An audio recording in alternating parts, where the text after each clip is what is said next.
Terima kasih Anda masih bersama kami di Berita Padang.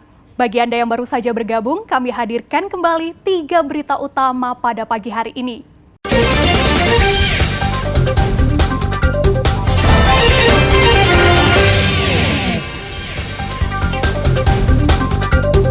Seorang residivis kasus narkoba kembali ditangkap polisi. Selain di Pariaman, polisi di pesisir selatan juga menangkap residivis kasus narkoba. Rumah usaha kerupuk tempe di Darmastraya terbakar. Kerugian capai ratusan juta rupiah.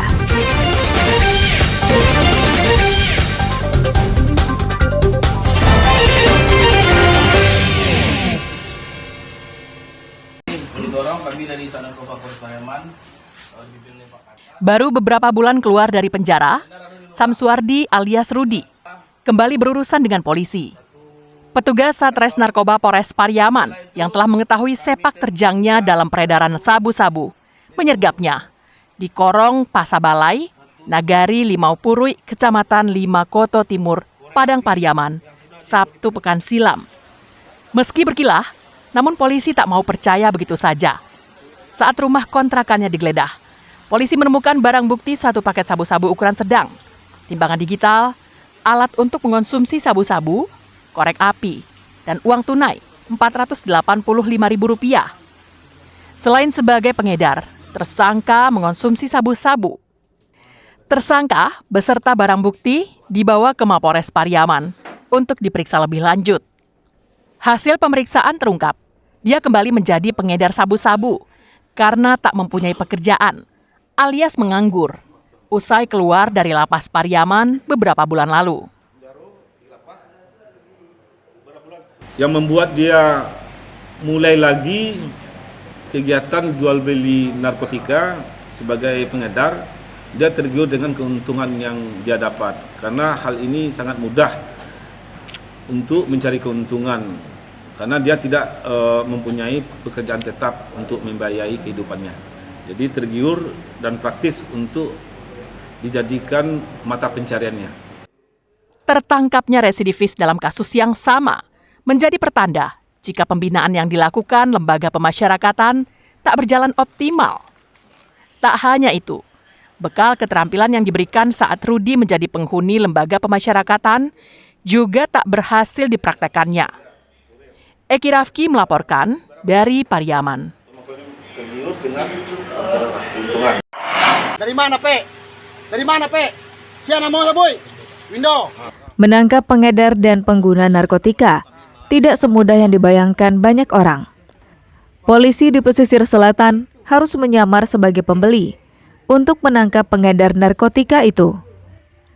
2 pemuda, Adit dan Windo, pelaku penyalahgunaan narkoba di Kampung Air Haji, Nagari Pasar Lama Muara Air Haji, Kecamatan Linggo Sari Baganti, ditangkap polisi.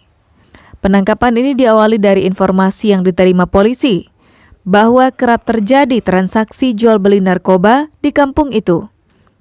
Polisi pun menyelidiki dan mencoba menyamar sebagai pembeli. Setelah bertemu dengan Adit di tempat yang telah dijanjikan, polisi langsung menangkapnya dan menemukan barang bukti 1 paket kecil sabu-sabu. Hasil pemeriksaan sementara, Adit mendapatkan barang itu dari Windo.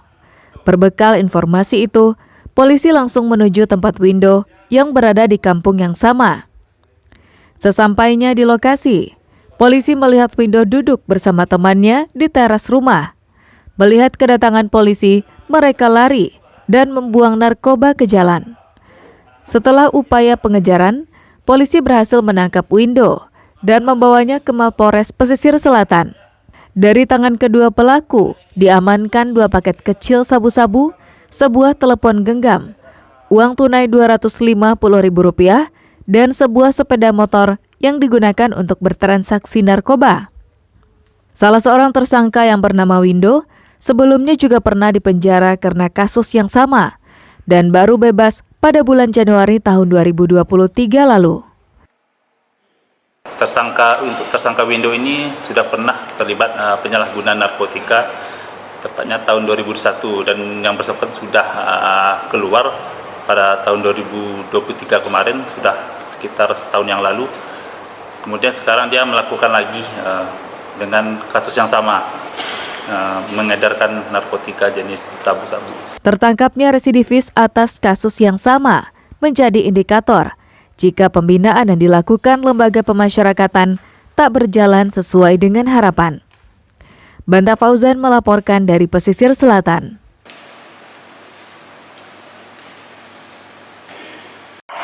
Sekarang di Kota Baru, ya Allah, keripik TTS, ya Allah. Sebuah rumah di Nagari Kota Baru, Darmasraya, ludes dilalap si jago merah pada Minggu malam. Saat peristiwa itu terjadi, pabrik rumahan ini ditinggal pekerjanya yang keluar rumah untuk suatu keperluan. Warga sekitar mendengar ledakan dan api tiba-tiba membesar di rumah itu. Nggak tahu, Bu, tiba-tiba meledak. Meledak? Iya, tiba-tiba meledak rumahnya. Orangnya ada? Orangnya pergi sholat katanya. Yang lain nggak dodo. Anak-anaknya nggak ada? Iya. Hah? Iya. Dengan cepat, api merajalela membakar isi rumah. Karena rumah semi permanen yang berdindingkan bambu. Selain itu, isi rumah ini juga mengandung bahan-bahan yang mudah terbakar. Warga sekitar juga tak bisa berbuat banyak karena kerap terjadi ledakan-ledakan kecil. Maklum, yang terbakar merupakan pabrik pembuatan keripik tempe. Selain itu, sumber air juga tak tersedia di lokasi. 3 mobil pemadam kebakaran Darmasraya yang datang ke lokasi untuk memadamkan api juga kesulitan mencapainya karena akses jalan yang sempit.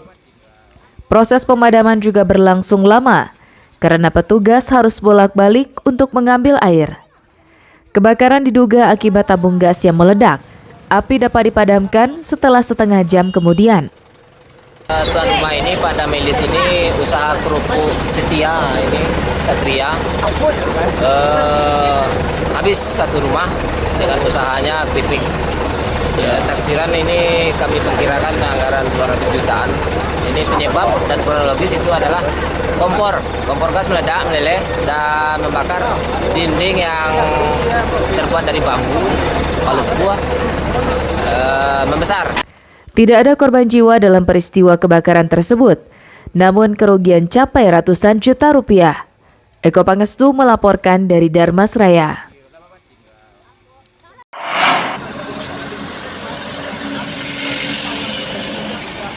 Kasus kematian bocah 13 tahun bernama Afif Maulana di bawah jembatan Kuranji beberapa waktu lalu. Disebut Kapolda Sumatera Barat karena melompat dari atas jembatan Kuranji akibat takut ditangkap polisi. Kapolda Sumbar, Irjen Suharyono mengatakan bahwa kasus kematian Afif ini bermula dari rangkaian peristiwa tawuran kelompok remaja. Tim kepolisian yang terdiri dari 30 anggota Polda Sumbar dan 7 anggota Polresta Padang yang mendeteksi hal itu langsung bergegas menangkap para pelaku tawuran. Sesampainya di lokasi, yakni di Jembatan Kuranji, terjadi aksi kejar-kejaran antara polisi dan para pelaku tawuran. Sepeda motor yang ditumpangi Afif Maulana dan Aditya terjatuh karena ditendang oleh polisi. Kapolda mengatakan bahwa saat terjatuh, sempat ada percakapan antara Afif dan Aditya, temannya. Afif disebut mengajak Adit untuk melompat dari jembatan, namun ditolak. Saat polisi tiba dan melakukan penangkapan, Adit mengatakan bahwa Afif telah melompat. Selanjutnya, Adit pun dibawa ke Polsek Kuranji bersama 17 pelaku tawuran lainnya. Setelah dari Polsek, barulah mereka dibawa ke Mapolda Sumbar. Saat di Polsek juga sudah kami ulangi dan sudah kami rekam. Setiap pernyataan dari pihak yang tertentu tidak pernah lepas dari rekaman. Khawatir nanti kalau berubah, khawatir diintervensi, dipengaruhi, ada orang-orang atau pihak tertentu yang ingin menyimpangkan alibi atau peristiwa. Menanggapi pernyataan itu, pihak LBH Padang selaku kuasa hukum keluarga korban menyatakan pihaknya akan mengajukan bukti-bukti serta keterangan yang menguatkan bahwa kematian Afif Maulana diduga kuat karena penyiksaan yang dilakukan polisi. Tanggapan kami bahwa pernyataan Kapolda kemarin menyatakan ini adalah bunuh diri, ya silakan, tapi kami pasti akan mengajukan bukti-bukti dan mengajukan keterangan yang menguatkan bahwa ini adalah besar dugaannya adalah tindak pidana dan juga besar juga terkait soal penyiksaan bagi almarhum Afif Maulana. Sejauh ini, penyebab tewasnya Afif Maulana masih simpang siur. Bahkan keluarga korban juga sudah melaporkan kasus itu ke Komnas HAM di Jakarta. Robiham melaporkan dari Padang.